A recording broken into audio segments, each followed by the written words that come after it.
Hi there, I thought I'd do a video for some of the build of my non-models Explorer.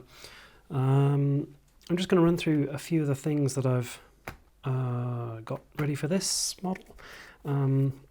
Just the two servos here, so these are the servos I'm using for the flaps. This is the BF, the big flap version of the Explorer. So I thought the MKS 6130s would be the right choice for such large flying surfaces. And then for the ailerons, the outer ailerons and the elevator and rudder, I'm going with the MKS 6110s. These are small. I've already actually installed one of these in the outer wing here. You probably won't be able to see that too well on the video, but I'm going to be going up a bit closer with my GoPro in a bit and showing you how I went about installing this. I found, not that many videos on the internet, on YouTube, about installs for this particular model, so that's why I'm making this video as part of RC Aviation Adventures. I've gone with the Powerline 1015 2S version for the motor for this model. There is a 3S version of this motor, but I wanted to keep the weight down a little bit. This is the battery that I'm using for the Explorer BF. This is a Nanotech Turnigy 1000 milliamp. This is just from Hobby King. I need to do some stuff with the connections though, because that doesn't match the connections that I've soldered onto the ESC right now, so I'm going to be doing some stuff with that a bit later on. I wanted to talk a little bit first off about these guys, because there's a few issues I've found with the IDS from Servo Raman for this particular model. So as you can see, I've gone with the MKS 6110 monos, and these are great, and they fit the servos really nicely. But the problem I found is twofold. Actually, if I just get these bits out, I'll just move the servos to the side for a minute. I'll just get these bits out quickly. The problem I found here is that the mounts themselves are perfect, obviously, and fit the servos perfectly well. But the outer flying surfaces on the Explorer here, actually the distance between the servo horn and the surface itself, and where the hinge is glued in, if I just flip this over you'll see, actually isn't that long at all. It's such a very small servo arm that's required, and actually weirdly enough, the length of the servo arms that come with the 6110s are actually quite long in comparison to the servo arms for the 6130. So these are the 6130 servo arms. This is a 6110 servo arms. You can see that the servo arm on the 6130 is actually much smaller, much shorter, and the distance between the servo itself and the flying surface is much shorter than this distance here. Hopefully you can kind of see that on the video. The other issue that I have is that the horn itself that you glue into the flying surface is very small for the 6110. So this is the 6110 horn, and inside the 6130, I've just received these today from Hyperflight in the UK. You can see it's much bigger, and to me that gives me a lot more security on that particular flying surface. So I'll get these clipped off the sprue in a bit and get these installed. But this little baby servo horn here, hopefully you can see that in the video, just isn't big enough to give me any confidence in that whatsoever. So what I've done essentially is I'm going to use the frame from the 6110, and that's what I've done here on the wing panel of the Explorer.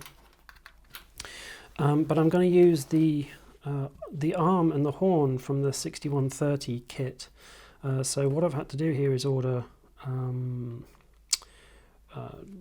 basically both of these, both the 6110 and the 6130 monos from Hyperflight, just to install for the outer surfaces, just because of the size of the arm here and the length of the size of the piece that goes into the flying surface and the length of the arm. So I needed to get both kits basically. As you can see, if I remember rightly, I've used this middle one here for the outer aileron, and I'll show you that in a bit. That's for the outer surface. So the other thing, just to chat a little bit about, if I move some of these bits over, I've got the folding prop ordered and ready to go. This is a GM folding prop, again from Hyperflight in the UK. This is the spinner obviously, and I've ordered 16 by 8 blades for this. Really beautiful prop this, and what's fantastic, if I just bring the nose for the Explorer up here, they really sit nice and close to the fuselage, which again, if you're as this model really is, it's all about efficiency and you know, wind resistance, drag. You can see there that those blades sit really nice and flush against the fuselage, and yeah, obviously minimal wind resistance from that. The other little thing that I did very quickly after getting this is getting this nice little trick that I learned from Julian Benz, who's a flyer in Germany. He's got a YouTube channel which used to be called JB's Flying Page. It's now RC Flying and More, I think he calls himself. But he uses this heat shrink film here. This is 75mm heat shrink film, as you can see. And what I've done with this is just pop this over the fuselage nose, thusly, and shrunk this down with my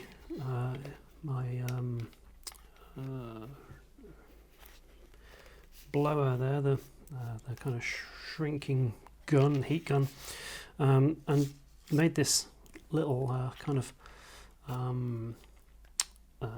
sheath that kind of goes over the nose of the Explorer and holds the canopy really securely in place. I didn't want to stick tape and stuff down to this when I went flying, but after seeing Julian Benz's trick here of creating this nice little snug canopy fixing solution, I thought I'd give that a whirl. It seems like a really nice way of doing it. I'm going to be doing the same on my my Baudis Skywalker as well. So with those bits kind of introduced, I'm going to jump into the install for the outer aileron, then the flap servo, and I'll put some timestamps in this video as well underneath in the comments of YouTube, so you can jump between sections, and we'll get to that right now.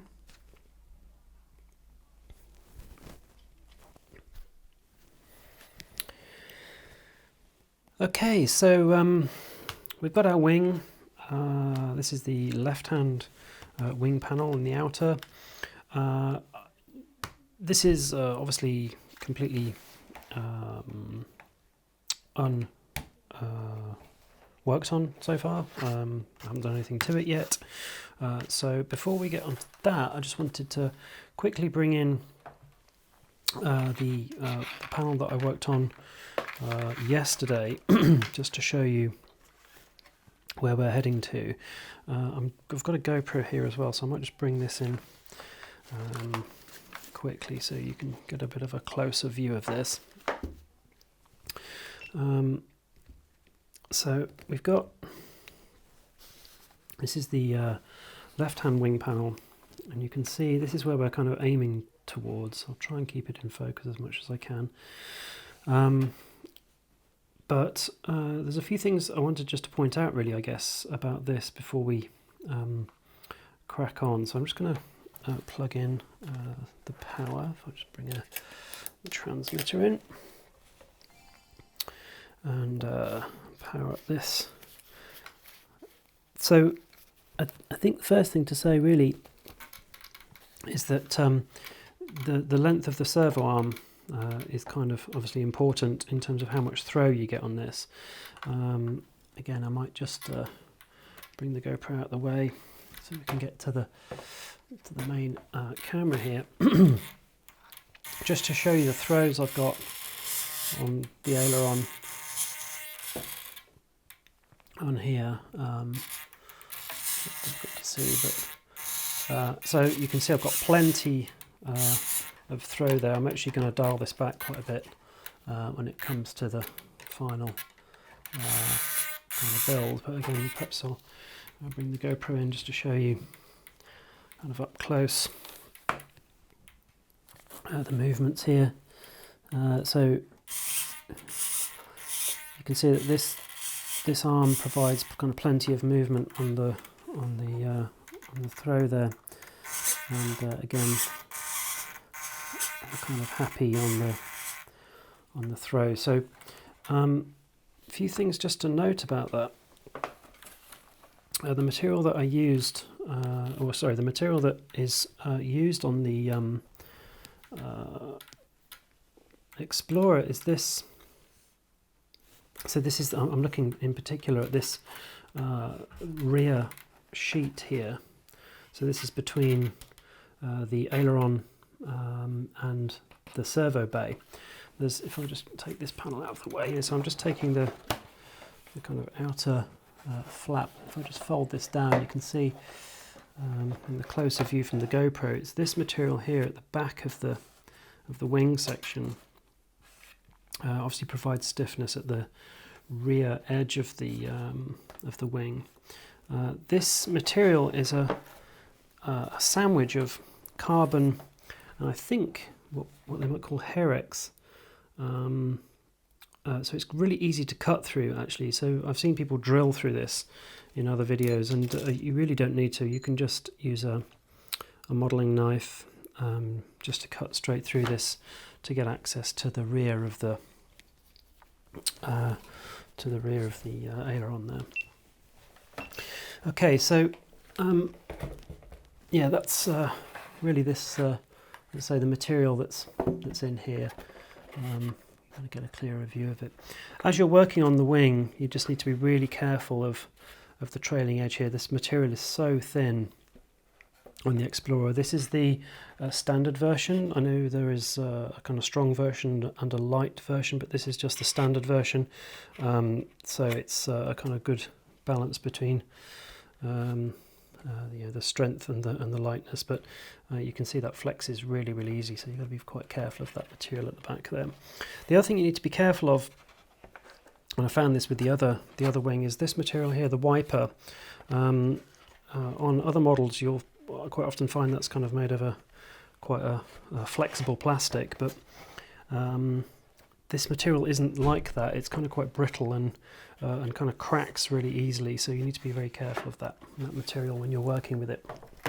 On this wing, on the other panel, the one I've kind of worked on, you can see there that, I'll just pull this down, you can see that I've cut away and I've filed that back quite a bit to allow for positive movement of the aileron. So as you bring this up, of course, the arm here will impact the wiper if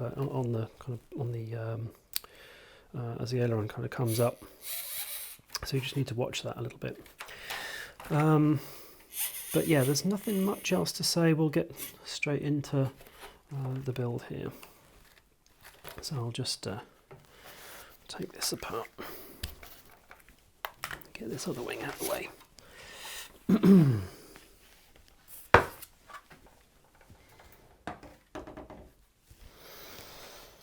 Okay, so let's bring this wing panel back in.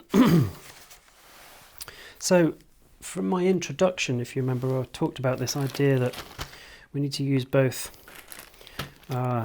contents from the 6130 and the 6110, and I'm just going to go through that with you. So let's open these bags up. So we're going to use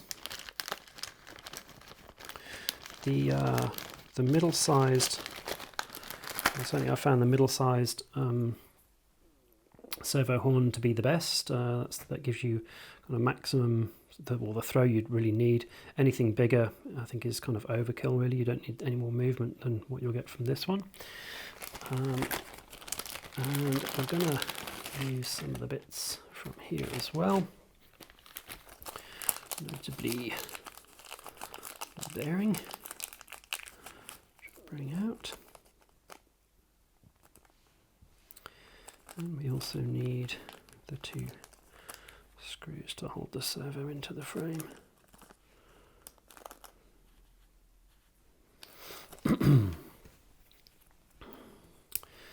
Okay, so, and then from the 6130, if you remember, I was saying about the arm is way too long on the 6110.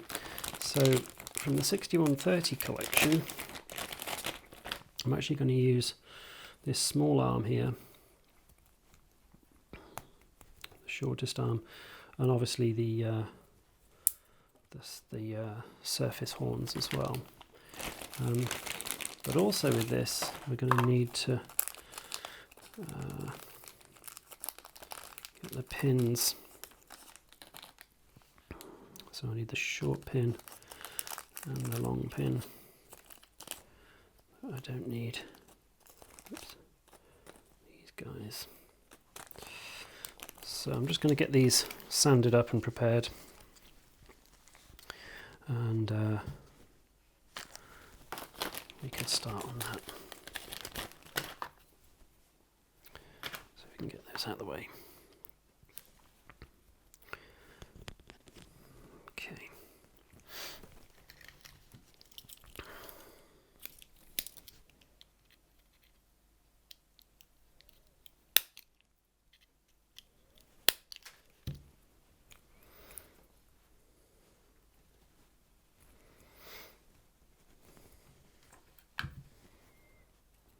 Strong material.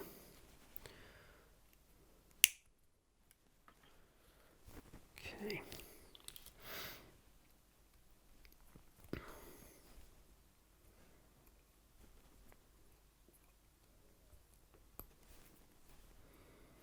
Oops. Those. With this guy.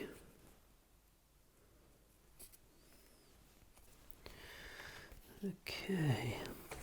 Bring in a file.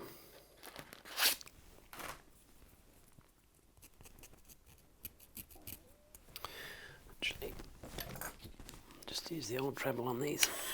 Get them all tidied up.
They're looking a lot better. Just need my modelling knife just to stripping away some of these bits here. Don't need all of this extra flashing. It's just going to cause binding. Get rid of any of this stuff.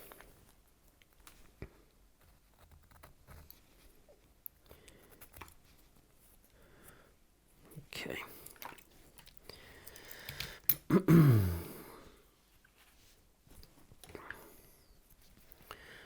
Just going to shave these bits off here as well.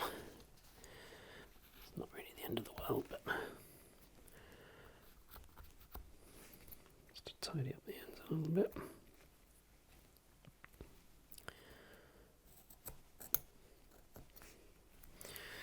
Okay. So, what I found in the other wing panel install was just the shape of these is such that what you want is the little kind of indentation on this. Perhaps I'll show this on the GoPro. So the indentation here on the top, that wants to be on the top of the surface, that wants to be in like that. Just because there's this slight bend in the arm, which just allows a bit more clearance in this section here. So I found actually if you put it this way around, it works really well. If you put it this way around with the smooth bit on top, you get binding and you don't get as much movement on the aileron. So I'm going to keep it this way around, and of course the fat end will go into the horn that attaches to the aileron, and the thin end will go into our servo arm up here. And hopefully if I've kind of filed that down as a little bit better than that, we'll get a nice bind-free movement inside the arm.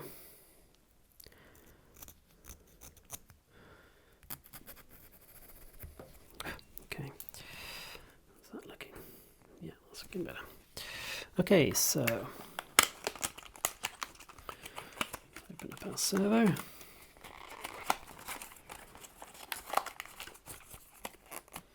We're not going to use any of the horns or anything else inside there, of course. It all comes with our IDS. And I think first things first with this is just going to sort the orientation out. Just to get that right. The other wing, I had the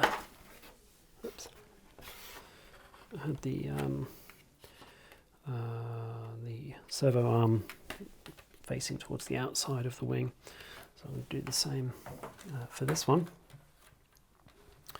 and it will go in other way around actually, like this, and this wants to be, the servo arm itself wants to be towards the front of the wing, so like this, rather than like this way around, because the distance again between the servo arm and the surface isn't going to be enough if we do it that way around. Of course, the other thing we need to do is center our servo. Let's bring the transmitter in on this one.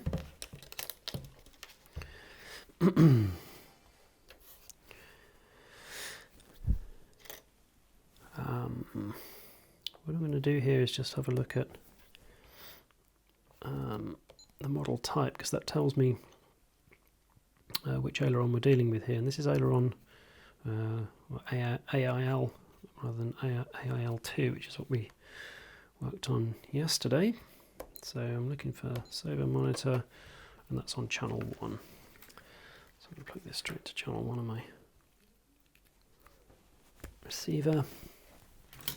Just power that up.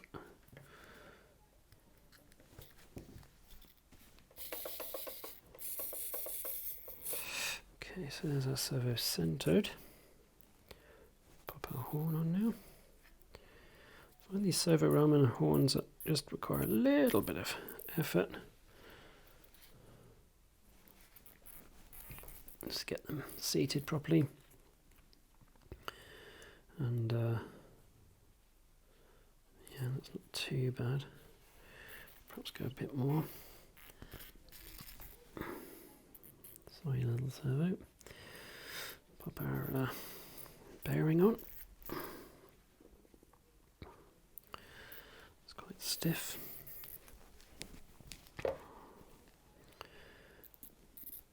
Pop the horn off a second.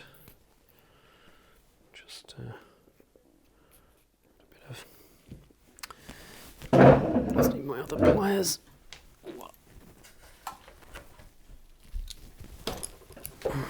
A bit of pressure on here to seat that bearing properly. There we go. There we go.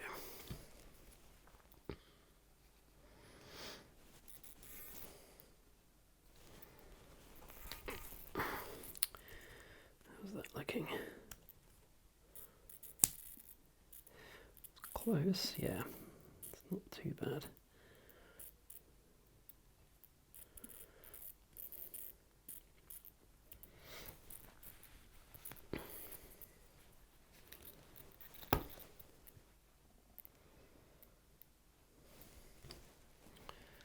See if there's a little bit more room to go on there.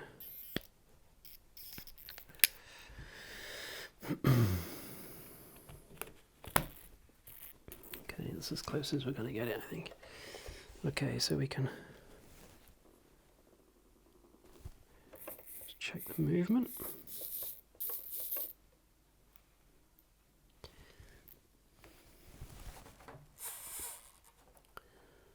Looks about right to me.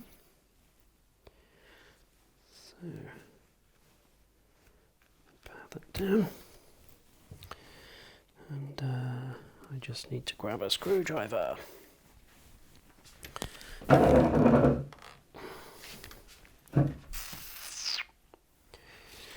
Which of course is on the other side of the room.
It's not bad, it could be better though.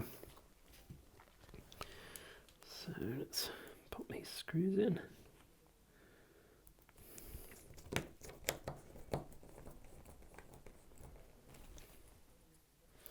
So all I'm doing really here is getting the servo in the frame so that we can get it kind of set up.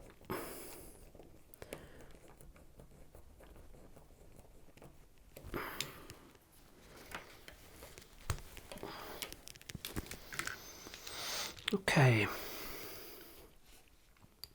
so we're going this way round. So pop the horn together.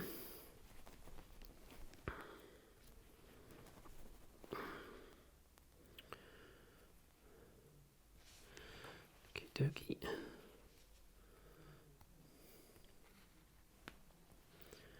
And just thinking the way around, orientation. This is going to be going in like this. need that to go in this side.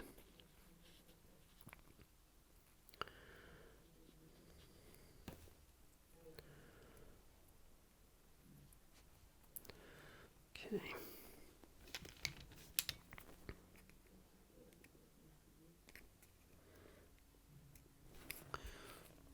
So I'm just popping the pin here through the, let's pull this out actually, it's easier doing it this way.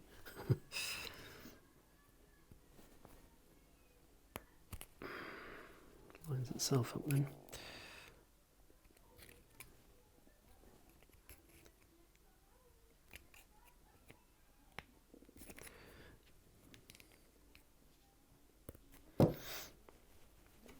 Okay, just going to move the servo for the time being.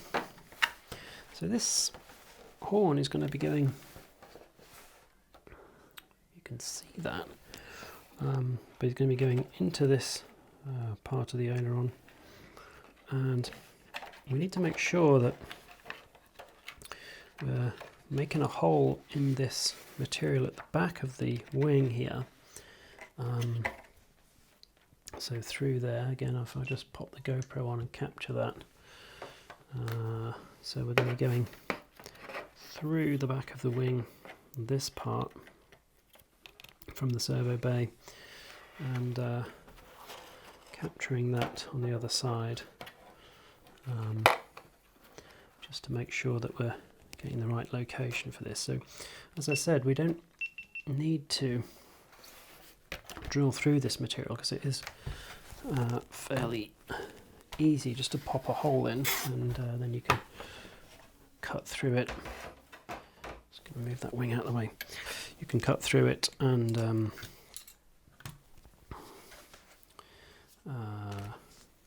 file it down. So if I just bring this wing round a bit. So as I say, you can see the difference here between the size of these horns. There's a good example of the difference between the size of those two guys.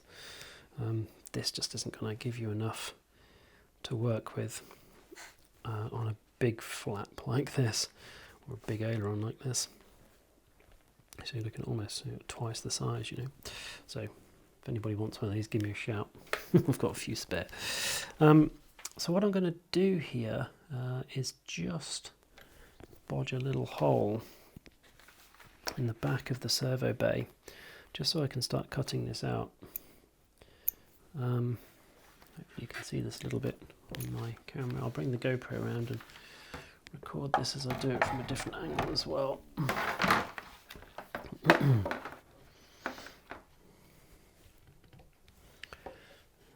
Let's try and capture that. So what I'm doing is I'm taking my modelling knife here, just going to create a small hole here in this material. As you can see, it punches straight through pretty easily. So you go through the carbon on one side, through the foam core, it's just a foam carbon sandwich, and then through to the material on the other side. Once you've made that one hole, I can then flip this over, and I can see there where that's coming through. I've just made a kind of small hole here, you can see that. So all I need to do now is just cut through that material, which should be fairly straightforward. So I'm just going in very gently, again just minding this material at the top. Go on the GoPro, you can see here, if I just bring that out slightly, you can kind of see how flexible that material is. It's very, very, this material at the back of the wing where the aileron, where the wiper folds into that. So I'm just going to create a little cut here, just very gently, it doesn't need to be too wide. I'm going to go into here as well, the bottom. We will eventually file this back, but just going very gentle, doesn't matter at this stage how accurate you are, because you can bring this back with a file later and make it really super nice. Really, really nice and accurate. So I'm just, my point here really is to make a section on this material that I can get the file into. So it's nearly there. I just need to make a little bit of a deeper cut here. And you can see it's starting to go. I'll just take the file at this point. You can see I can now just push a pop, and pop a little hole in the back there. This is our exit now created for our horn to come through, and again on the GoPro you can see I've created that hole in the back. Okay, so I'm just going to take my file again. Actually, just before I do that, I'm going to just cut a little bit more with the knife, so we can go a bit further than that and start just making that a little bit nicer. It's always a bit of a worry, isn't it, when you're hacking through a 700 quid a wing. But, I recently did something similar on my Bowdis Skywalker, and that was the first time I'd done a IDS install on a model in it. That was terrifying, because it's a 6 servo wing on that model.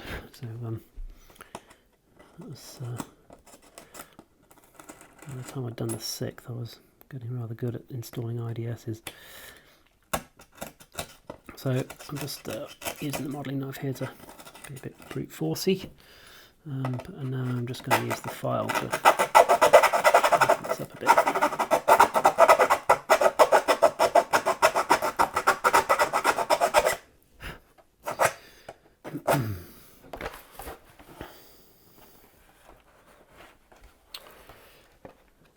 What you want to get to with this is, again, hopefully you can see this on the GoPro, but you want to get rid of all of the material, particularly on the bottom of the wing, because as the horn comes through here, what this will do is have a tendency to move downwards as the aileron is deflected. So you don't want to create any binding on the bottom of that that surface there. So I'm just going to get my modelling knife in here and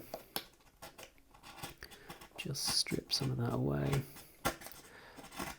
It's a bit of epoxy, so it'll take me the rest of my life to needle file down, so I'm just going to cut at it slightly.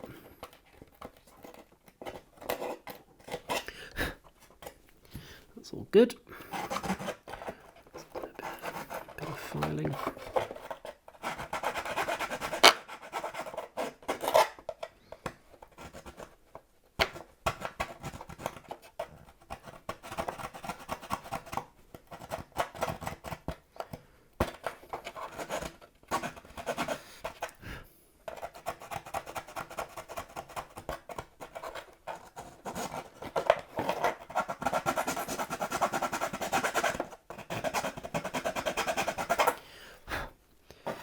Just tidy up. I'll try and make this so you can see it as much as I can. I'm just going to tidy up this a little bit.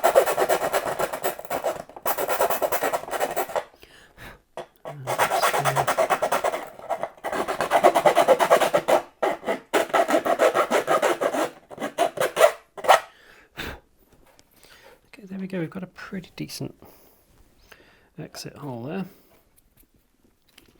I'm just going to run this through, and you can see now on the other side, got a pretty decent location for that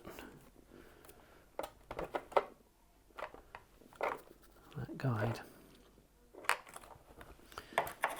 Before I go any further, I am just going to double check that, make sure that is the best location for it. I'm going to do that. I'm just going to move the GoPro around. I'll do that just by just going to take this horn out quickly.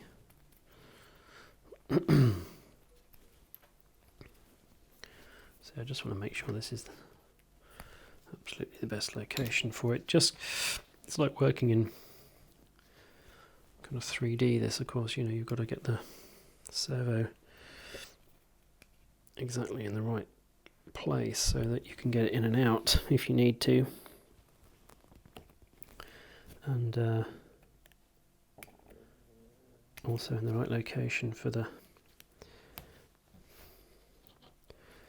right movement. These ones are a bit of a bugger to get in. There we go. So I'm just going to slide this in here just to see how that's looking. So to me that's pretty decent location.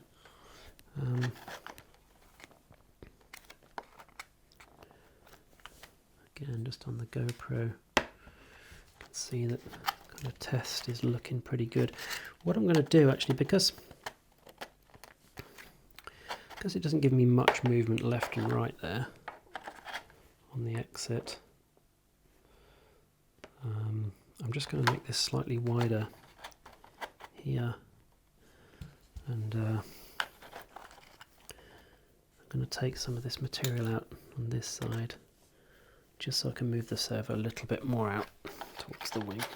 It's always good to test and check and double check when you're doing this job, because a mistake now is going to be fairly costly. Okay, so just want to probably about another 5 mils or so. Don't go too far. Doesn't need to be a massive exit hole there.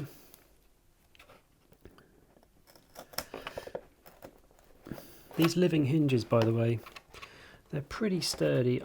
I never put too much effort on them. I don't want to push this all the way around, but they will kind of take it. But I'm always more wary because, again, once they start going, you've got to then start repairing them, and I don't really want to do that on a new glider. Okay, there's my lump. Just pop that out. So yeah, so what I try to do is, as you can see, I'm kind of holding the aileron back from folding all the way around.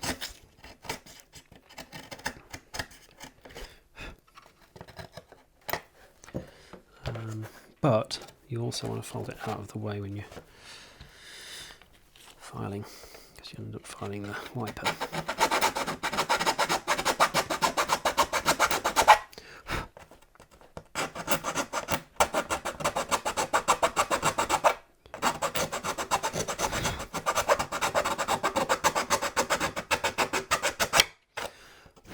So all I'm doing here is filing away the material at the base of the exit hole, because that's where that binding happens.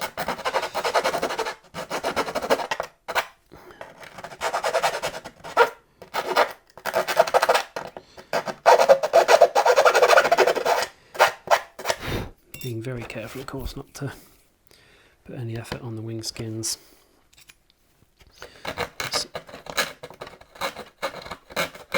Well, they are carbon fibre. They're not enormously strong. Okay.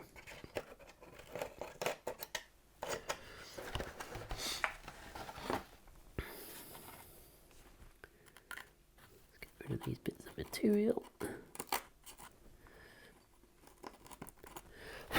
Okay, there we go. That's looking real nice.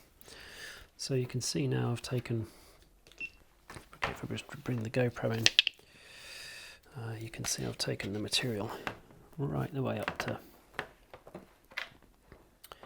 the edge of the servo bay there, and just zip this over. I've got a nice clean exit hole ready to bring that in with my aileron horn. So if I just bring this over, on the other side of that, you can see that there is a place here where there's no epoxy there's no material gluing the what I suppose you call the leading edge of the aileron to the top surface of the aileron, and that's where I'm just going to make just a slight cut on this, so that I can then again file it back. I like to cut a small amount of material and then file, rather than cutting too much and making too much of a kind of large incision. I always find you can obviously be much more accurate with a needle file than you can with a modelling knife. So what I want to do here is turn off the GoPro.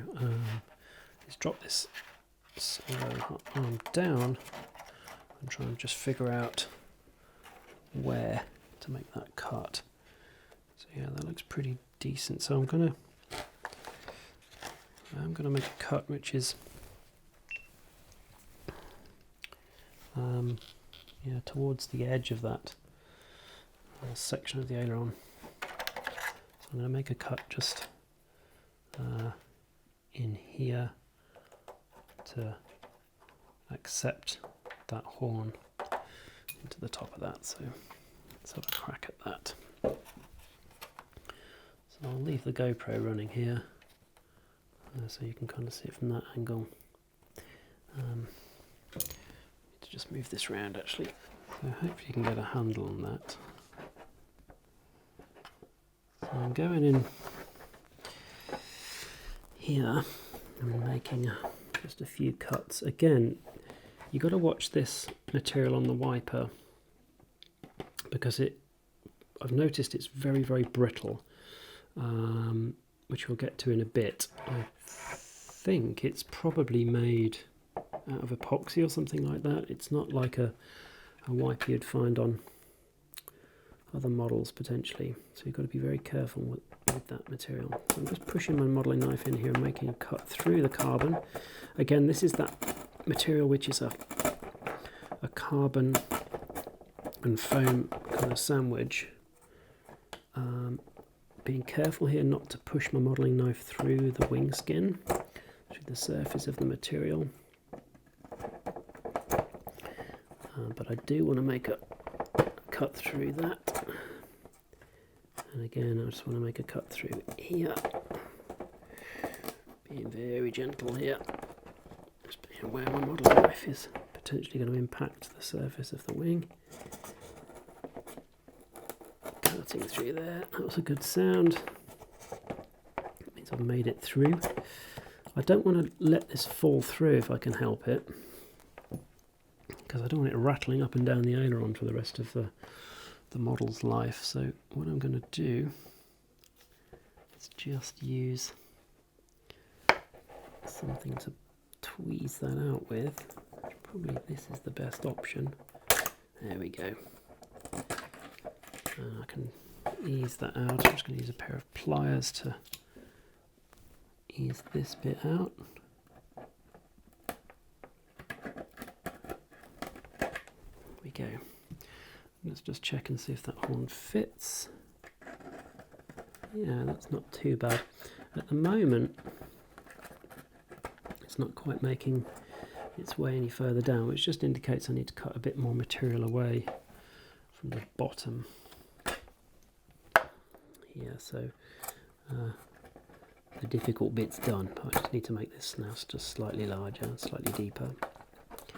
Again, just watching that wiper material, because it is quite fragile, quite brittle.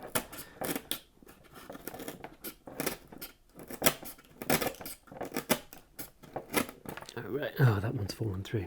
Let's just get that back. Try and retrieve that as much as I can.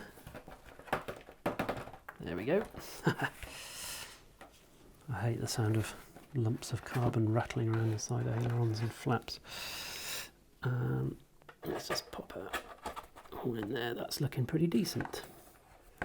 Although you can see, I don't know if you can see that on the video, but it has made a slight bulge there, which just again indicates that I've not taken quite enough material away.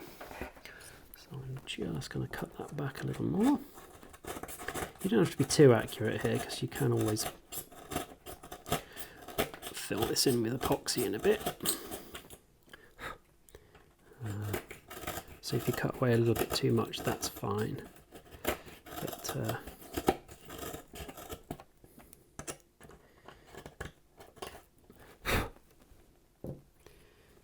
main thing is you can get the horn in clearly without it binding on anything.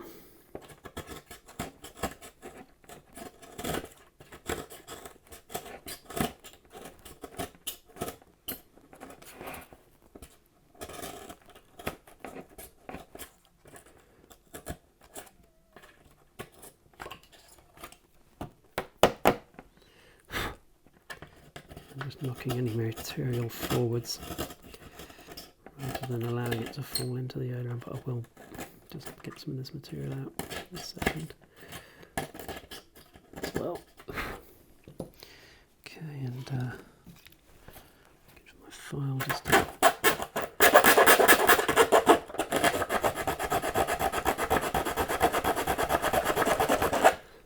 file that back slightly.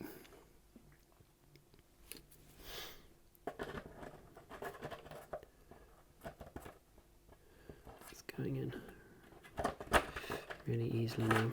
I'm just going to cut these tabs down slightly because they are too large, impacting on the top. And this one here, same.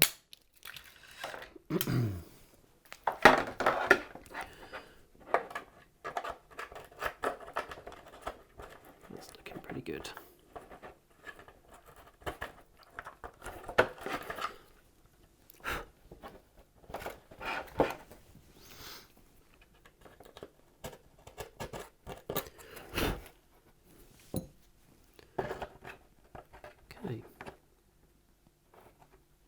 Yeah. All right. So to get this through, what we need to do is bend this almost double on itself, and then you can slot the. Let's just move the Dremel out the way slightly. You can then slot the. So I've bent it kind of double like this, and then you can slot the arm through there and the horn into the surface. Just all I'm doing here is just bringing it together just to check, figure out where those line up. Okay, and then around to the other side.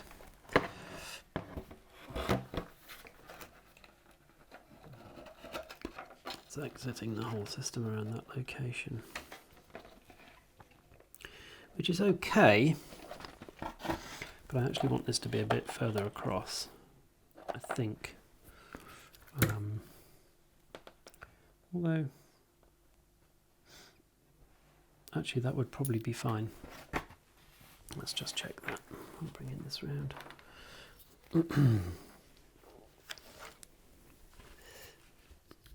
Just changing the GoPro angle slightly. So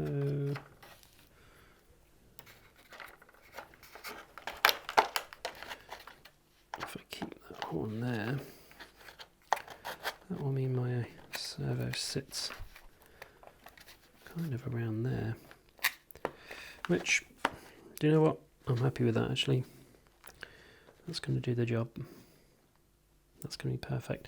But you can see what I mean now on those lengths of the arms. If I just go to the ones that came with the 6110, take a look at these guys. Look, you know, that's obviously way too long, you know. That would basically make the servo sit, you know, way back in here, and of course I wouldn't be able to then take that servo out if I ever needed to. So yeah, that's why I said earlier about you've got to buy the 6130 IDS as well as the 6110 IDS. Not that that's a problem with this particular model anyway. I'm sure there's no problems with others. Okay, that's pretty decent. So at this stage, just gonna servo back out and start getting the horn prepared to glue into the servo, into the aileron. Before I glue this servo arm into and the horn into the aileron, I'm going to just cut back the wiper slightly. I'm going to show you the reason for this. Is if you come around here, and again, if you're doing an IDS install on most composite gliders like this, you'll find the same thing. Obviously on the aileron you want some up deflection as well as down. So you can see here that at the moment you can see that the arm is actually being impacted by the wiper, and this is why you need to create a cut in the wiper to allow for some positive up movement. And as I said before, with this material it's really brittle actually, so I'm going to just mark this up quickly. I'm just going to use a pencil. Hopefully you can see this on the main video as well. I'm just going to mark this up on the wiper itself. Let's just bring this GoPro over. You can kind of get a sense of this, but I'm just going to mark this up here, so it is just where my horn is, where the arm rather is going to come around this wiper. This is going to take a little minute or two, so I may just edit some bits of this out just to speed things up a bit. But what I'm going to do is cut around this, essentially making a square, but then file back a bit further, just to kind of tidy up the corners a little bit. So now I've got my marker in place, I can pull out my horn, bring the GoPro around. As I say, this bit is a little bit prone to breaking and fracture, so we might end up making a slightly larger surface area than we want, but we'll see how we go. Okay, so I'll just bring it in here like this. I've prepared my Dremel with a very small, the smallest I've got in my little collection here, 1.5mm drill. Smaller would be better really, and I'm just going to use this to drill into this material. So very carefully.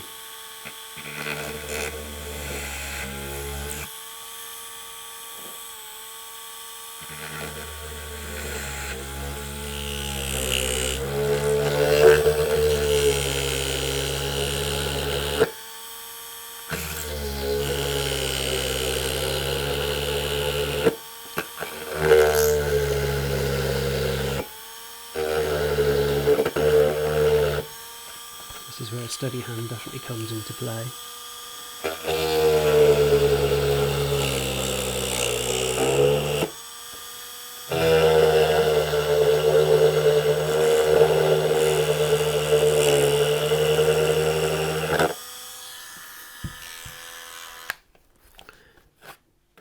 Now that's a pretty good job, I'm pretty pleased with that.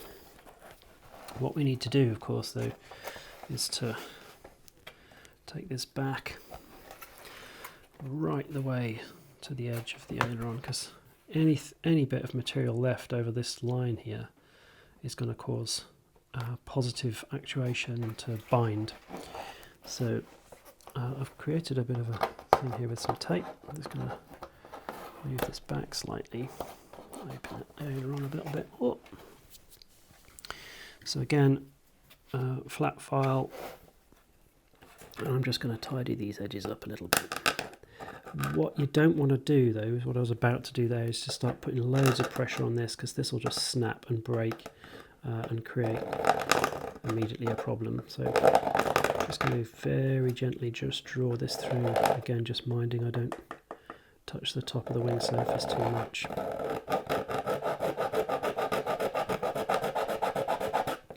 I'm actually just holding that slightly as well to stop it from moving. I don't want that to shatter, and it will if I'm not careful, so just being very gentle here. Just twist this around slightly so you can perhaps see it a bit better, hopefully. Let me move the GoPro a bit as well.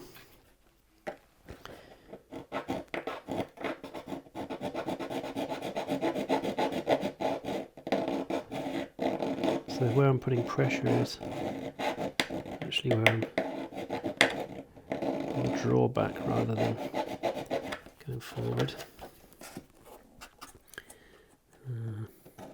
Go in here. It's actually quite difficult filming it and doing it at the same time.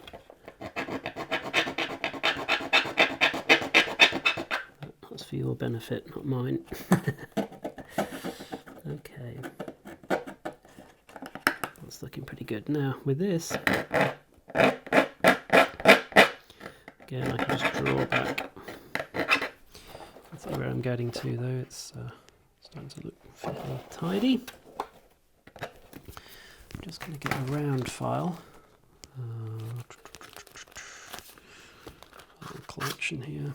So let's get the round needle file and just round off this edge here.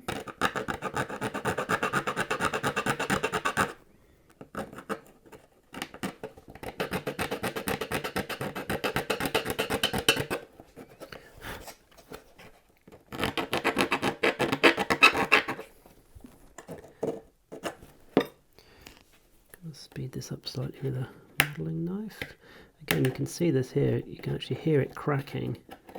That's it actually kind of splitting and cracking away. We don't worry about that now because the only material there is stuff we want to get rid of anyway. So we can go in there a little bit. Hopefully you can see this. I'm not covering too much of it. But see that? See, hear that crack then? There it is actually cracking away. Look. I want to be a bit careful here. This is where I'm going to use the file. But you can see how brittle this material is on the Explorer.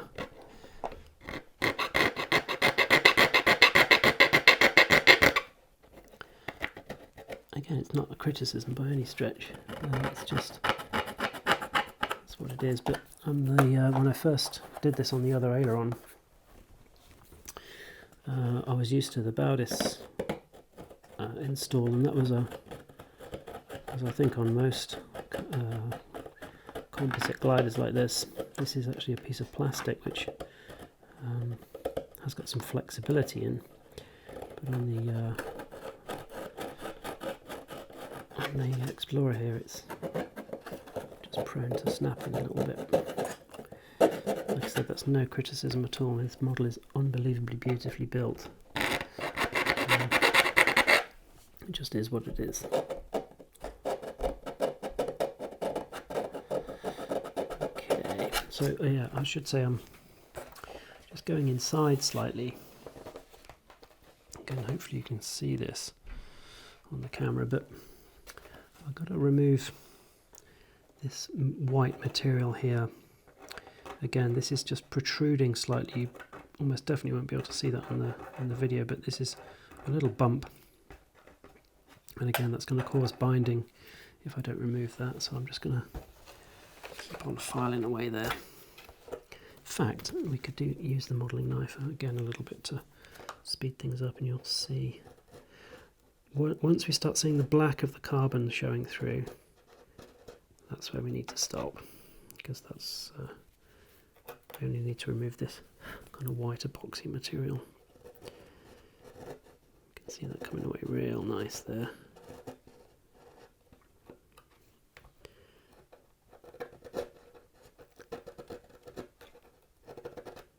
There we go.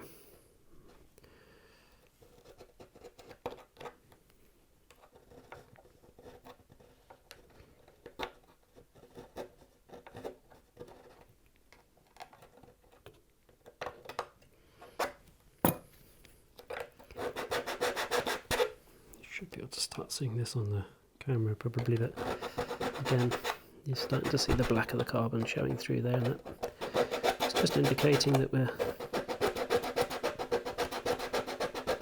getting to the right point here.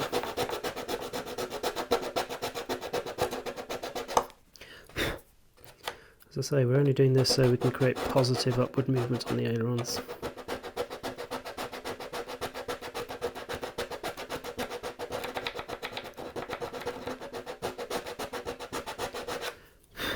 Don't want any of this material binding. Okay, we're getting there. It's a little bit wonky, but we'll just tidy that up in a second.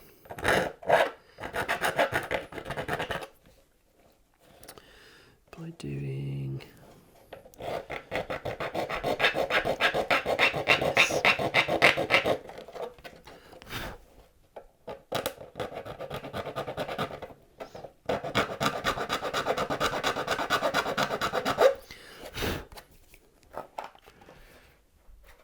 That's looking pretty nice. Pretty nice. So just give us some round edges with the round needle file. Oops. I bash the camera there.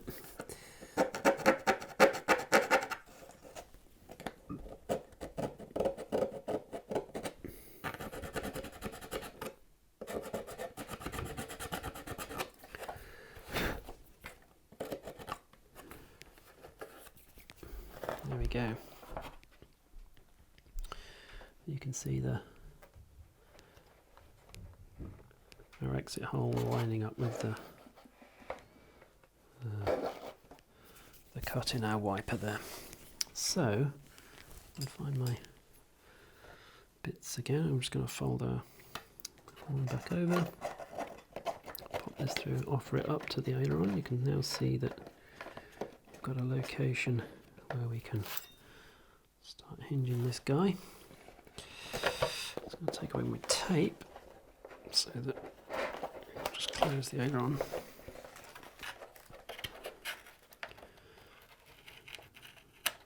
And that is working really nicely, and we've got that positive movement too.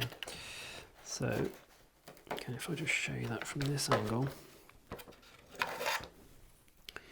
we can have the horn in there, and we've got this. You can now see that we can go further with our servo arm there in this kind of positive direction. All good.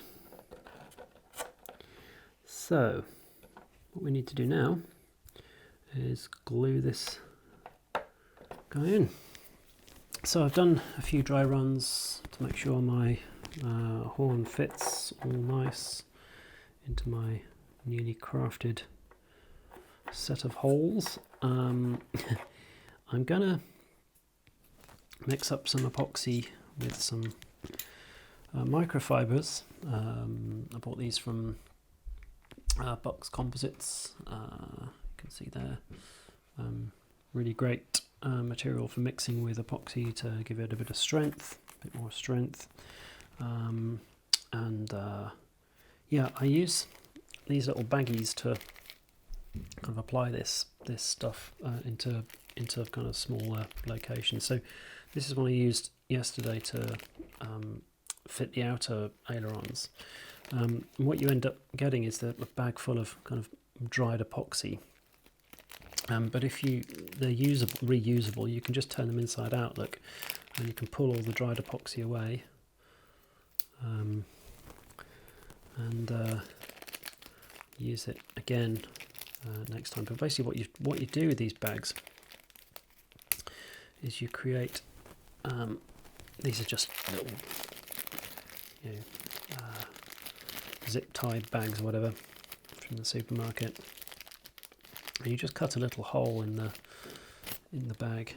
Just pop that back out again so you can see it. I don't know if you can see it. Perhaps I'll bring it to the GoPro.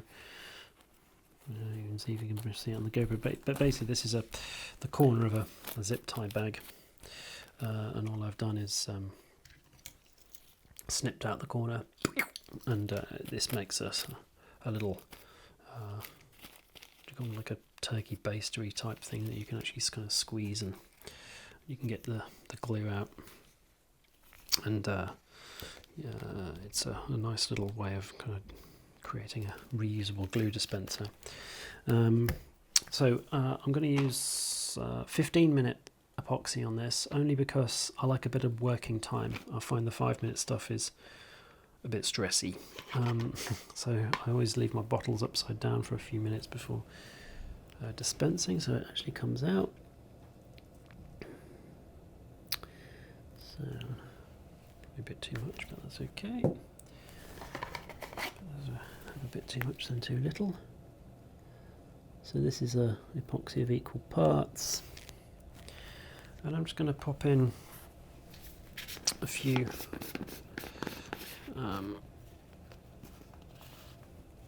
ladles of, I've lost my spatula, a few little bits of these microfibers. So this is just basically cotton flock, really, and it creates a really nice material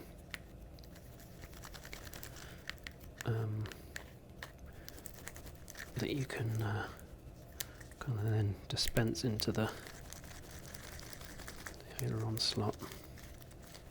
I have seen people on these models, these F5J models, using Sino for this job, and Sino for the servo frame as well. And I suppose it's probably a lot lighter than what I'm doing here. So if you are worried about a few extra grams here and there, this probably isn't the way to do it, in a way.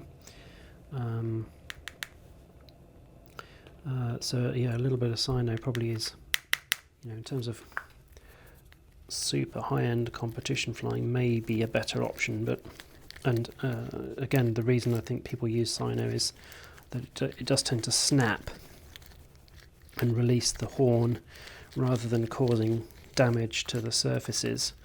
So I'm not planning on flying my model like that. Although that's probably very naive. There we go, I've got loads of this material now. So yeah, so if you want to use Sino for this job, as I say, it may be a better option for you, but I like to have strength in my flying surfaces so they don't break at any point.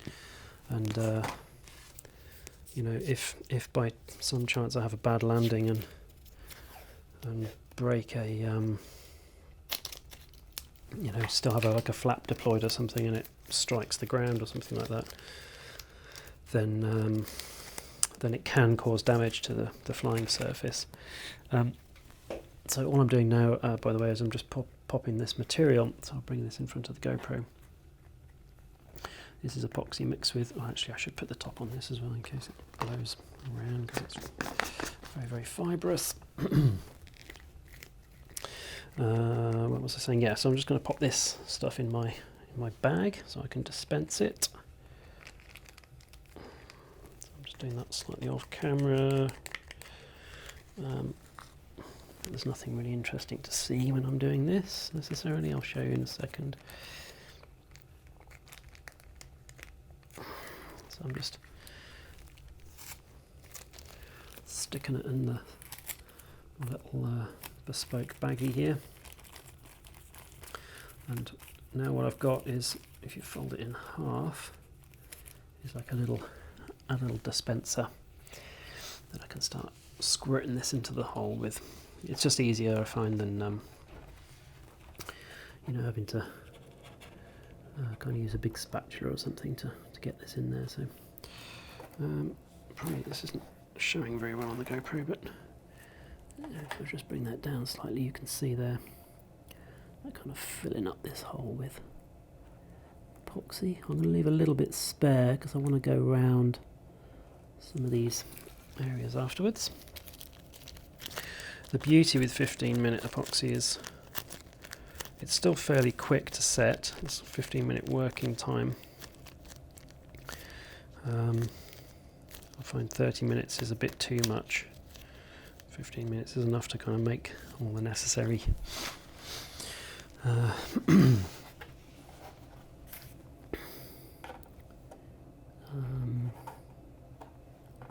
know, modifications and so on if you need it. So there's my horn just plopped in there. I'm just going to pop something on top of that now. You've got to be very careful with this not to get any epoxy into the moving parts of the surface though, because that can cause you some real headaches. So it's looking good there. Just get some up in here. You can see with this little bag you can be quite accurate as to where you place stuff. I've got to put a little bit too much in there now actually, so I need to just work with that in a second. Just bring it around here.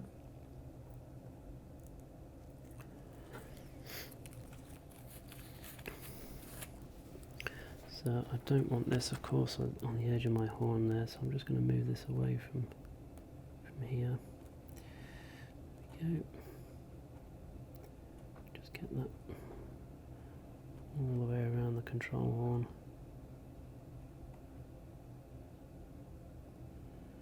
Of course, what you're doing here as well is adding strength to this part of the surface, which is always a good thing. Got quite large forces really for 4-meter glider. I'm being careful here not to get any epoxy on the, let's say, on the moving surfaces or the moving parts of this horn.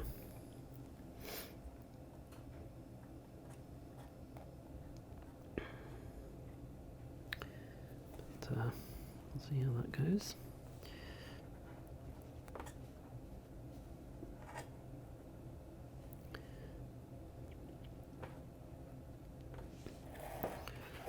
Bring that off a little way and let that work its way down.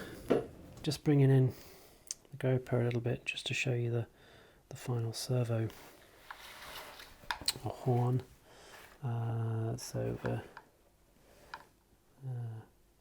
I took out the arm and cleaned up the horn just a little bit because there was a bit of glue, bit of epoxy just got into the horn just a tad there. Nothing too serious, but just popped the retaining pin out.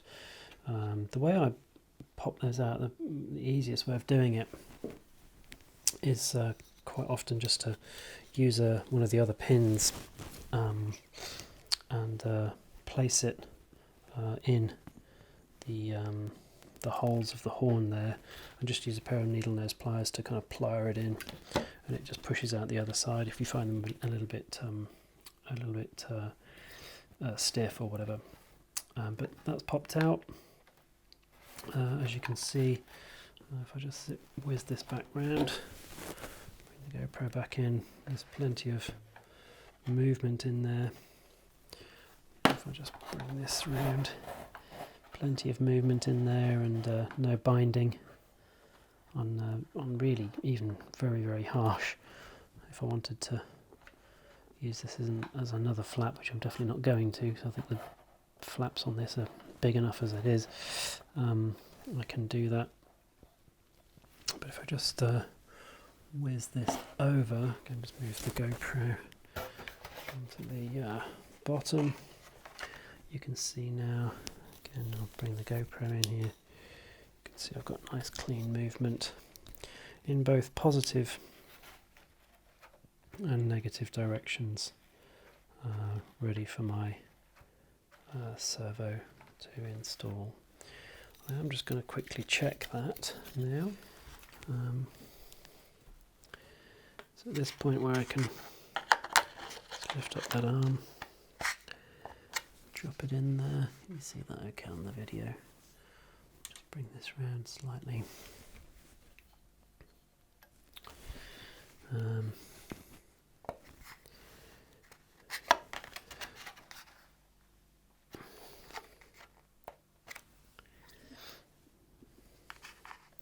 important thing really with this and I'll look at this again when we come to install this servo properly. Lost a retaining pin there, the small one. Where's that little guy gone? Oh boy, they're so small. Here it is. The important thing with this is to make sure that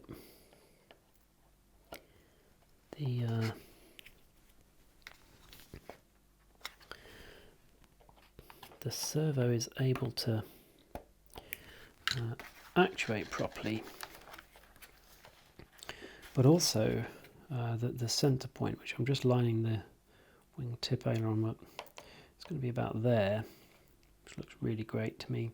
But importantly, what it allows me to do at a later time is to get a screwdriver in there and still access the screws on the servo frame to pull this servo out. If ever I need to replace a stripped gear or to replace the servo entirely, I can still get this out. And that's the really beauty of an LDS IDS system like this, is that you can maintain full access to the servos whilst having this kind of integrated system where you don't have clumsy arms kind of hanging out or whatever. Which I didn't mind on my older models, but on these kind of all carbon jobs, it's nice to have this integrated system working nicely. I am just going to plug this into my receiver just to check this out, see where we're at. So do that, bring the tranny in, and, power this servo up. I always do this, particularly at this point, before I've glued the servo down, because once you glue that servo, that's it. There's not much else you can do about it at that point. So I always like to double check that I've still got it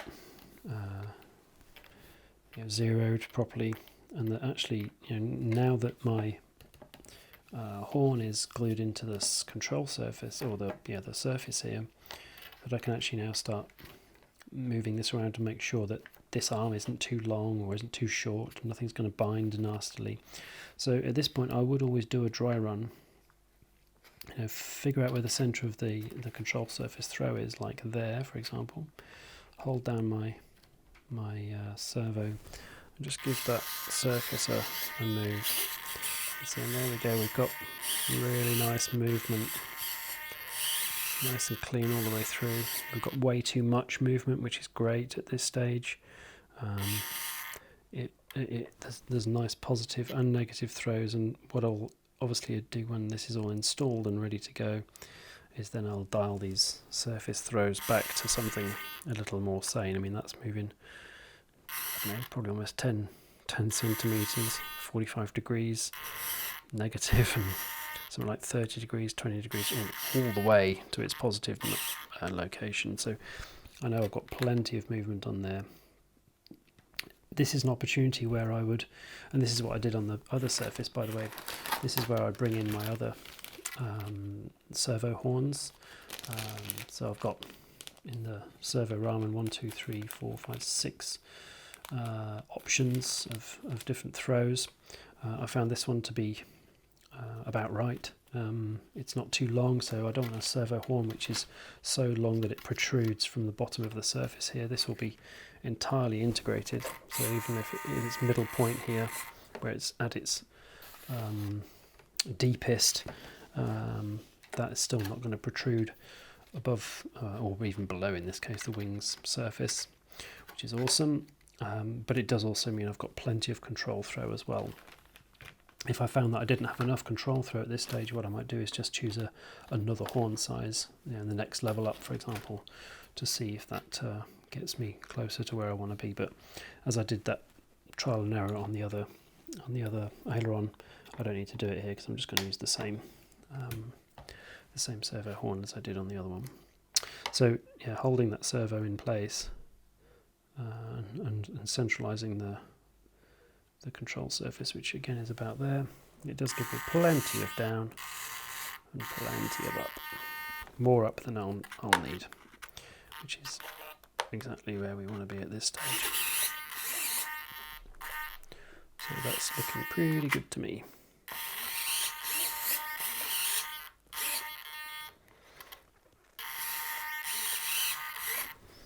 Onto the final bit. This is just going to be installing the servo frame into the wing. A few things I'm going to do before we do any of that though. First thing I want to do is I'm going to put some cling film over the wings. One of the things I noticed with these beautiful carbon wings is any minor amount of epoxy will make a real nice mess of them. So I always, as a matter of course, cover the wing in a layer of cling film, or if you're in the States, saran wrap, and just cut out where we're going to be working. I'm just going to do this quite roughly, making sure I don't want to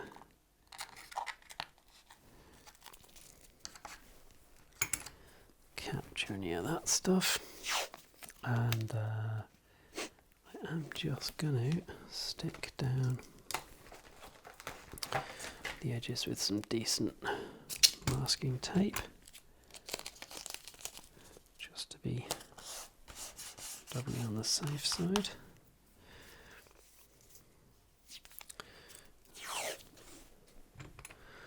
In a sec as well, I'm just going to wander off camera and tape up the end of the aileron to get the zero neutral position of the aileron, but I'm only going to do that as the servo frame is drying. Again, I'm going to use 15-minute epoxy.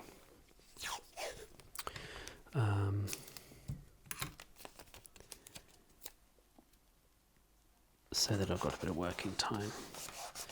With this, you may think I'm being overly careful here, but I'll tell you, I am a pretty careful person when it comes to working with glues and stuff. I didn't used to be as a kid, I was terrible, but I've been amazed in the past how much, even the tiniest speck of stuff, you get a fingerprint and it just looks rubbish. I'm super careful. Anyway, so what I'm going to do just before we do any of this, I'm just going to pop the servo back into its location. I find when I'm working on this bit, this part of the install, I have the transmitter on fairly regularly and I have the servo powered so that it's in its neutral position pretty much the whole time. I just like to be, again, just super careful that that the servo is sitting in its neutral position. So I just want to do one thing before we do anything. I'm just going to find the kind of neutral position. So the servo is powered right now, so we know that it's sitting at neutral, and I just want to find the neutral position of the aileron. I'm just looking out to the tip. Just want to find a rough point where I can just draw a line on the wing surface to get a sense of where that frame is going to sit in its final position. So holding the servo down, I'm just going to move the surface to pop it out. And I find with the 6110 frame, it's got these ears on the end, which I don't want. They're not going to be useful to me, so I'm going to just snip those off. Like so and like so. This just helps seat, it just helps get the frame into the wing. It's not a huge opening here. I'm not going to do any more than that. That's just fine. So now it's really going to be easy to get this in and out. You don't want anything getting in the way of this thing being seated. So next thing, I'm going to pop the servo out of its frame.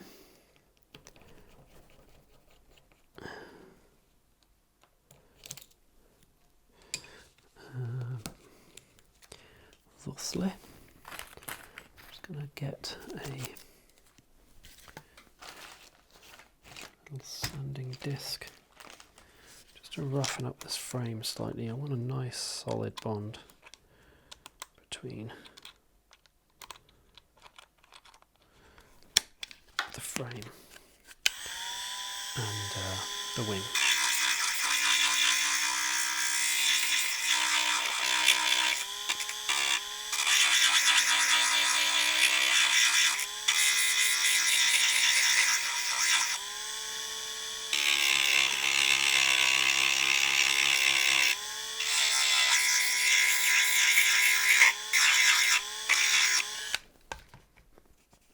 Nice and rough.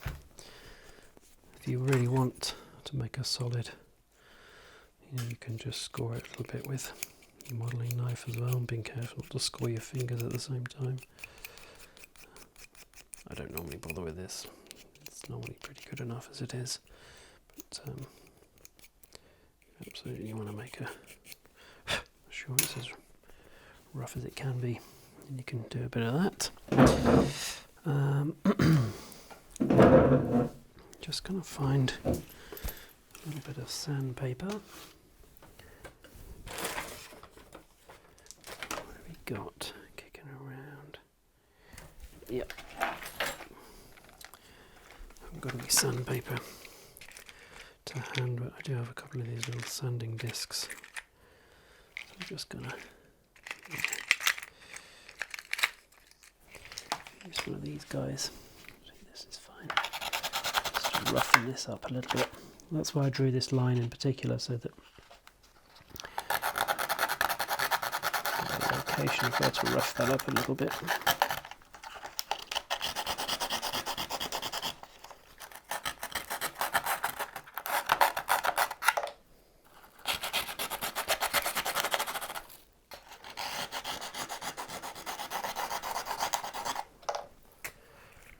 Do the job. And critical little step. Just to pop a bit of cling film saran wrap around my servo, because I don't want any epoxy getting on this guy and gluing it to the wing. So this will ensure a really easy release. What I found as well with these is when you're doing this, you want to try and avoid as many wrinkles as you can, because any wrinkles under here creates another little location where glue can seat, and you want to try and avoid that at all costs. I don't care about the cling film going into the bearing right now, because I'm going to be taking this back out in a bit anyway, so that's fine by me. But you want to try and avoid any of this getting as many wrinkles as you can. So once you've absolutely made sure your servo is covered in cling film and there's no bits of servo exposed, then you are all good to screw this back into the frame.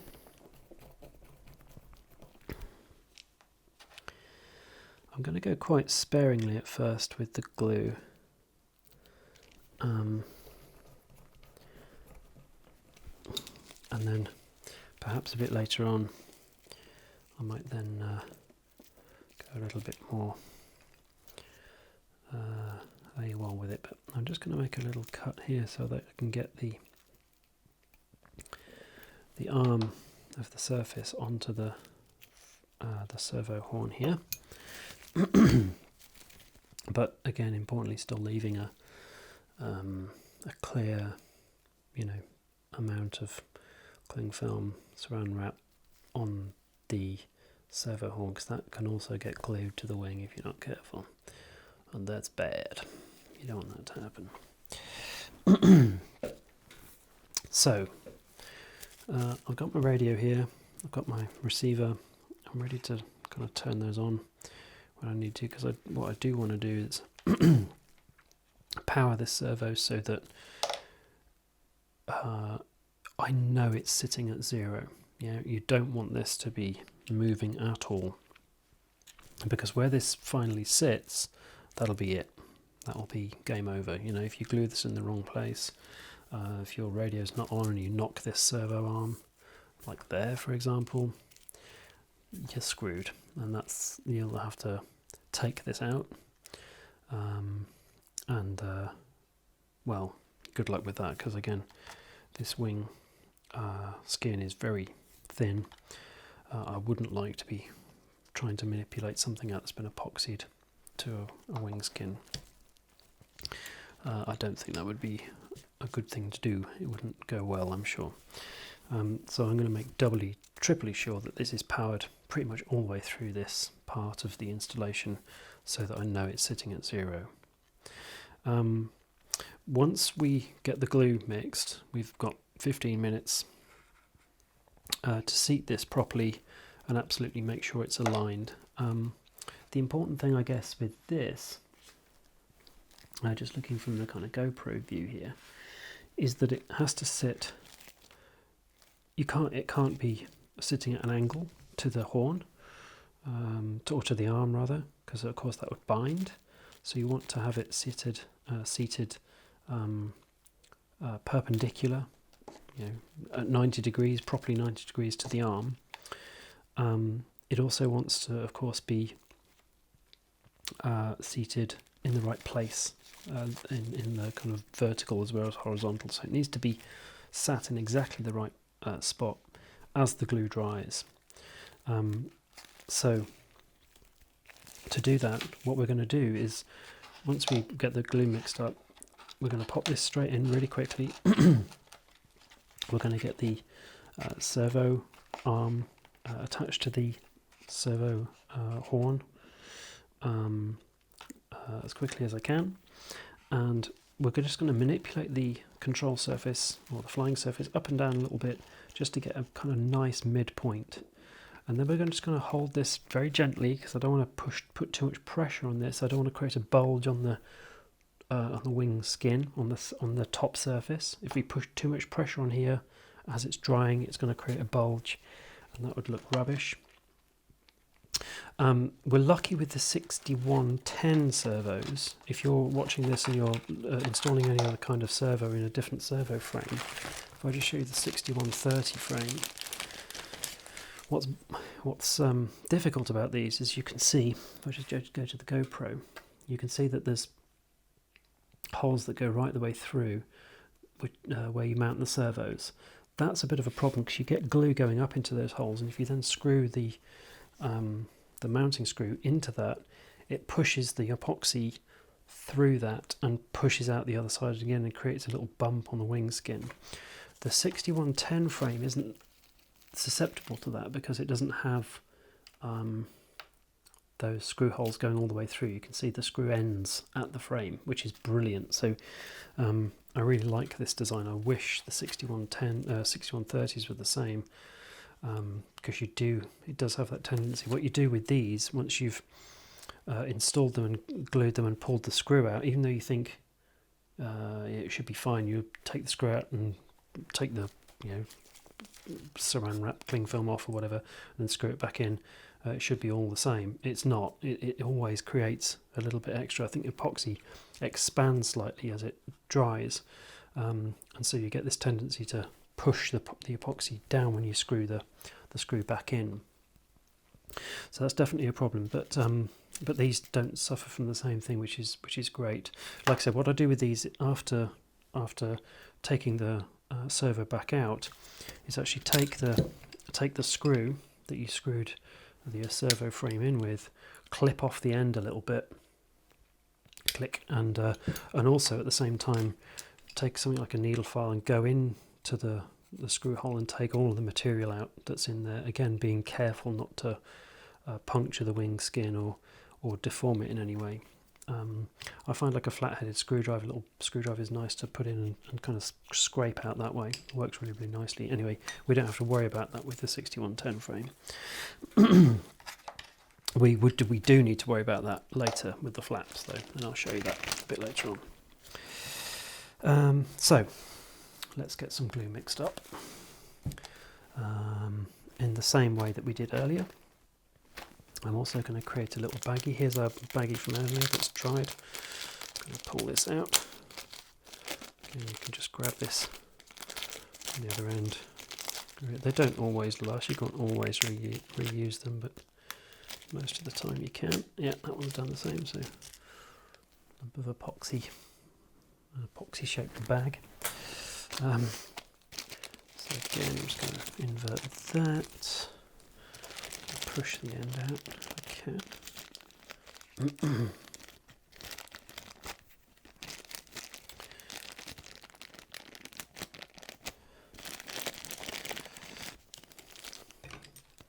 Actually, let's use this bit of tool for the job. There we go. Boink. Cool. And let's get the epoxy turned upside down and that going. Get my microfibers out. I'll use a different pot because that one's furred up. As I say, once we start this, things will be quite quick. I'm going to use a new one of those as well. There we go, it's a cleaner one. Okay.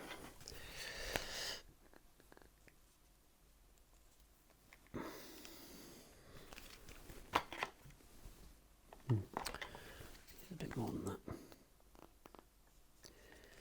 So once we get this mixed, we can start working this servo in.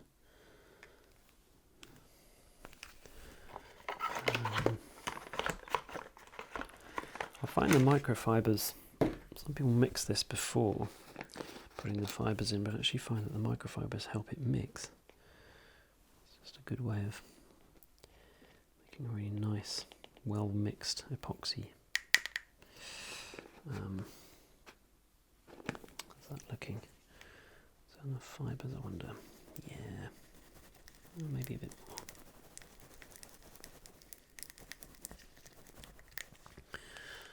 Few more fibres in there. Generally add about as much fibre as you do. It's like a 1/3, 1/3, 1/3 sort of thing. You know, third resin, third hardener, third fibres. Gives a decent consistency, but the more fibres you add, the thicker it gets basically, and the more difficult it gets to work. I like a fairly thin mix for this because it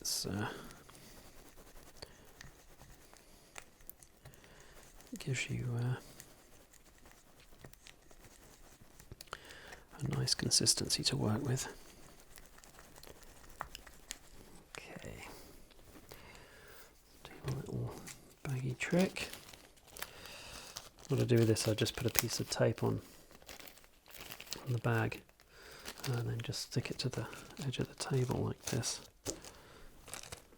Makes a little receptacle, and then just dump the epoxy into it.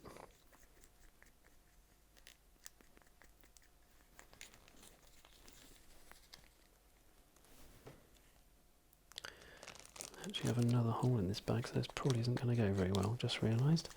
Let's see how we get on. trying to avoid the other hole. One of the problems of trying to save the planet and reuse stuff, isn't it? It gets broken halfway through and makes it even more difficult. Okay. So, where's that other hole? Somewhere around there, don't know. Let's see how it goes.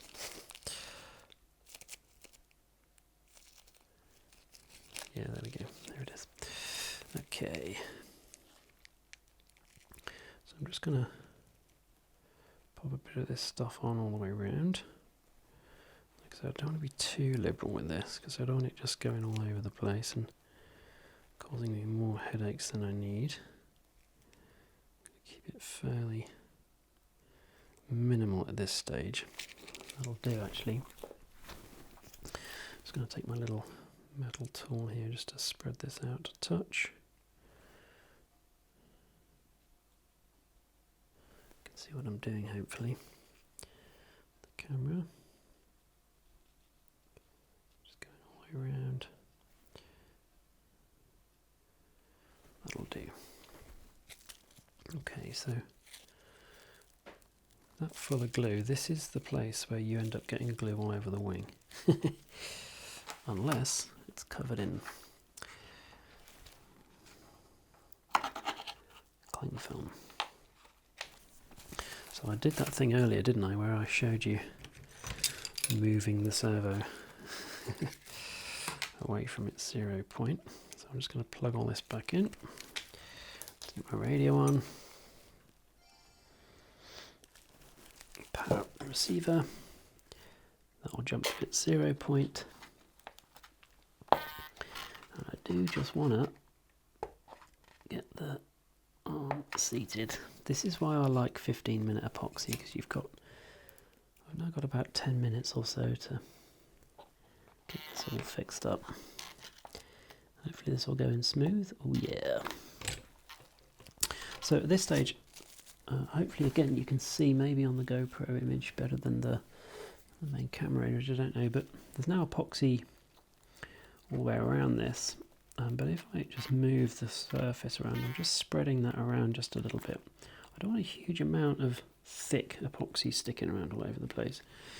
But I'm just going to find its middle point, and this is the point where I'm just going to jump up and jump to the other end of the aileron and centre it. So I'm just going to use a piece of masking tape to do that. So I'm just bashing the microphone as well.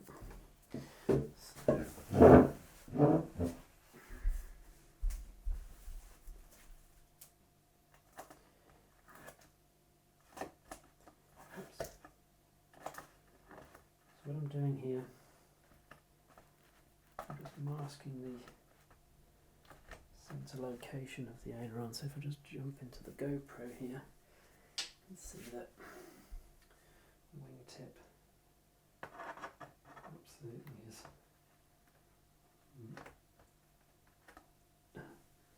masked to be on the centre location. That's really important, of course, because if you centre your servo, the surface needs to be centred, whoops, as well.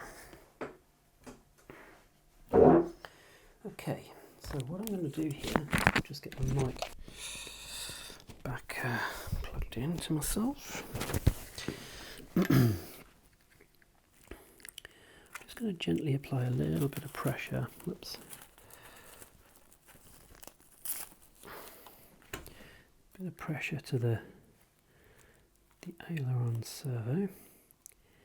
Again, just making sure that it's centered. The right location. Just pop something underneath it just to support it there. As I'm doing this, I'm just going to pop a little bit, just a very small amount of weight on this with a couple of polishing discs. These give a nice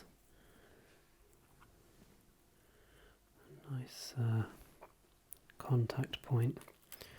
And I used on the last one actually one of these batteries. It doesn't want to be too heavy because you don't want to push this down so much that you create an indentation on the top of the wing skin. In fact, let's use a slightly heavier battery. I'm going to use this 1.5 milliamp battery just to give because I want a decent connection there, but a decent gap between the material. There we go. Okay. What I'm going to do now, I'm just going to pop a little bit more glue in to here, just while I have it. Oops, sweet daisy, see it's come out the end, it's come out the side of the bloody dispenser, that's no good, is it? I knew I should have got a different baggie. Let's just... There we go.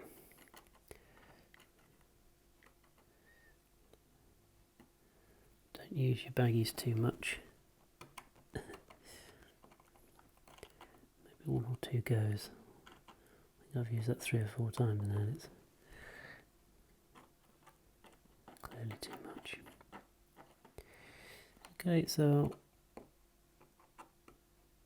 probably just finish it here and we'll come back in a minute when this is dry.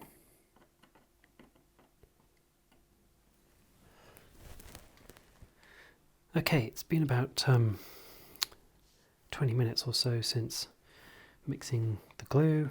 The glue is now set, so I'm just going to remove the weight, just these little discs which give me that even spread of weight. I'm just going to pull out the pin holding on a servo arm here. A bit tricky. There we go.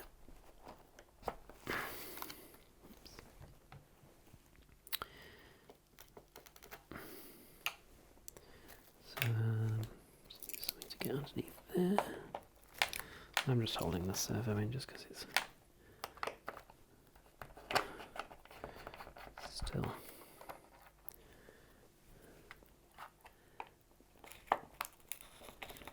importantly. You can see that I can get access to both screws, so I know that the servo is fairly well placed. Pop that servo out. What we're doing now is just going to lift the servo out and backwards, and you can see because of that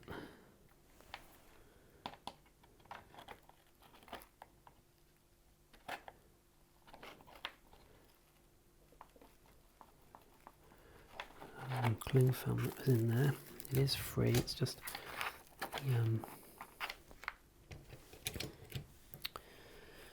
the saran wrap in the cling film in the bearing is made a bit tricky to get out. There we go. So I can just pull that now, and away it comes. So again, importantly, see the servo is free, but there's little bits of the cling film that are stuck. That's okay, because this can pull out, but the servos won't. So it's a little trick I think that works quite nicely to enable you to easily pull these out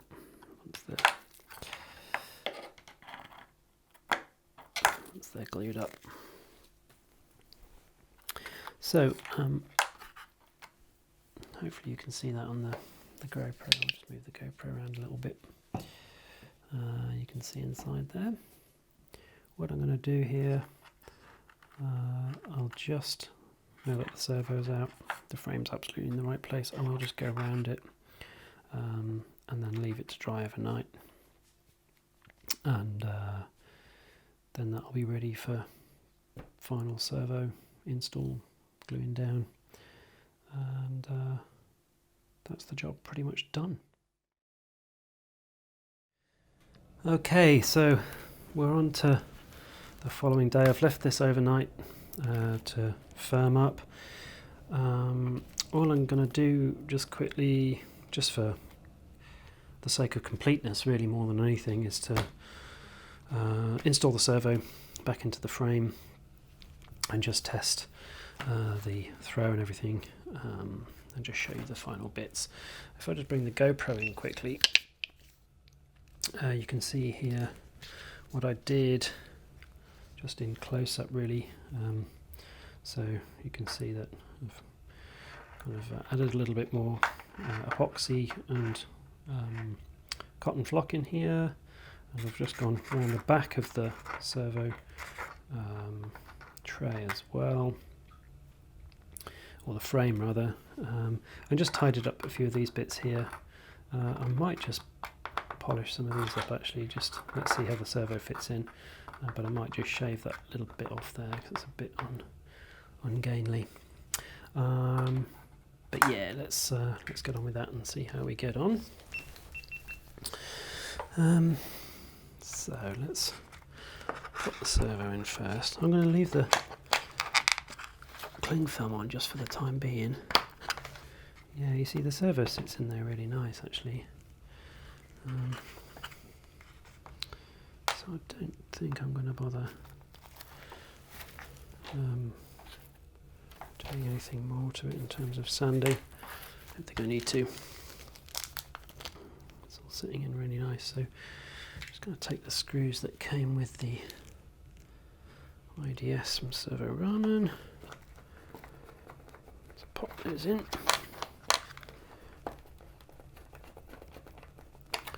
Securing that down. And this one here.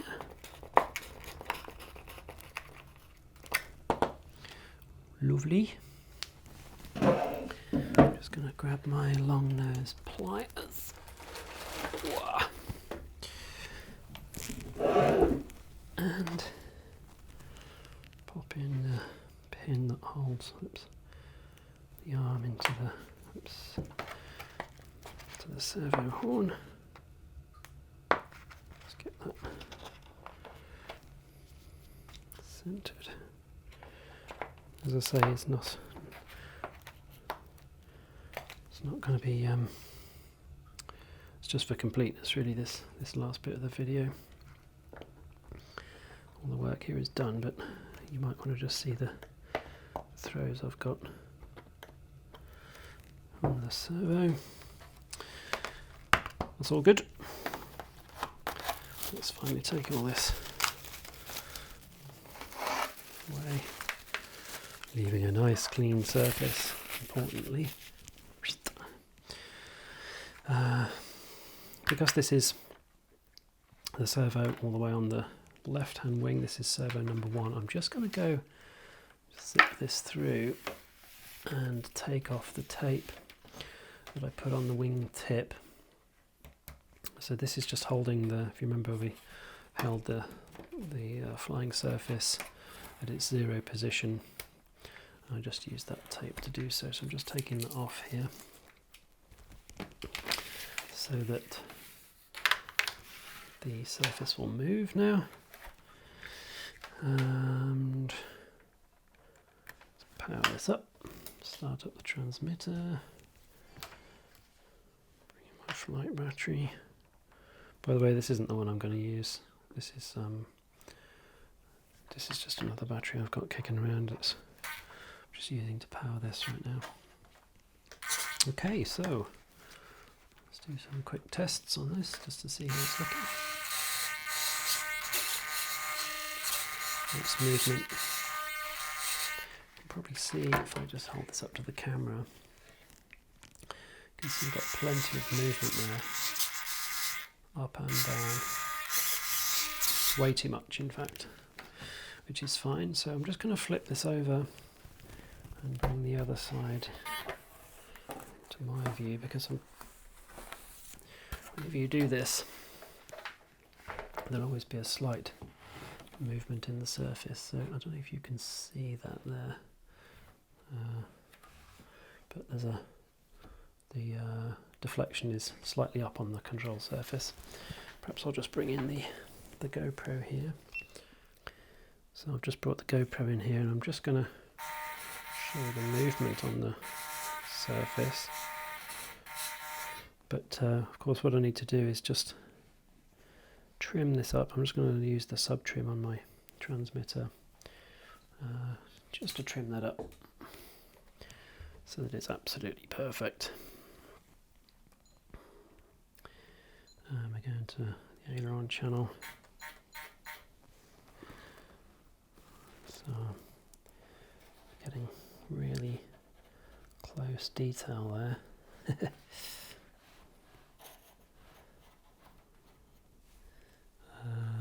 We're within probably a millimetre of it being absolutely spot on.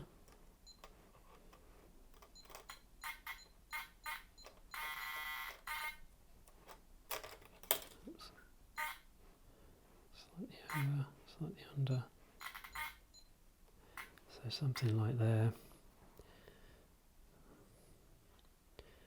Absolutely perfect. Peak, actually I've gone a little bit too far. I'm just going to bring that back just a touch. Yeah, there we go. So this is just using the sub trim on my T18 here. If you can see that. So I'm 53 units out of being absolutely spot on. Not too bad, is it really? But we've still got, again, if I just bring this up to the main camera, still got plenty of movement up and down. Way too much movement. As I said, I'm not going to worry about dialing those back now. I'll worry about that when I've got the rest of the model all together and so on. But there we go. 6110 installed, ready to go. Nice strong surface. Not going to be any flutter or anything in that. Not that this model's going to be going that quick anyway. Alright, so I think that's everything to discuss right now. We're going to go into the flap install next. Let's do it.